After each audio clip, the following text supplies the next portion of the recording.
Umabot hanggang sa 60 barangay sa lungsod ng Iloilo ang naitala ng City Disaster Risk Reduction and Management Office Emergency Operations Center na nakaranas ng pagbaha dahil sa pagbuhos ng malakas na ulan noong Miyerkules, Hulyo 17. Ayon sa pahayag ni Darwin Papa, head ng Emergency Operations Center ng CDRRMO na nakapanayam ng K5 News of Iloilo, noong alas 6:45 ng umaga kinabukasan ay nagsubside na ang baha sa 27 na mga barangay. Sinabi pa ni Papa na 4 na po ang nilikas na pamilya at 15 pamilya nang galing sa Barangay Tanza, Esperanza City proper at 25 naman ang pamilya ang galing sa Barangay Kalubian, Haro. Ayon pa sa impormasyon, 70 barangay sa Iloilo City ang high risk dahil sa pag-ulan. Mga ka-K5, pinapaalala naman ng nasabing opisina sa publiko na dapat maging handa at mapagmatyaga lalo na't ngayon panahon na ng pag-ulan.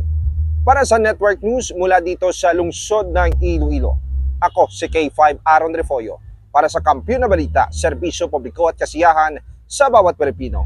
K5 News FM. Ang ining balita ang ginadulong sa inyo sang DTX Coffee Mix. Himo sa natural nga sangkap pareho sang amarkuso, chia seeds, desugared sugared cane extract powder. DTX Coffee Mix. Nakakapi ka na, naka-detox ka pa. DTX Coffee Mix. Mabakal sa mga butika.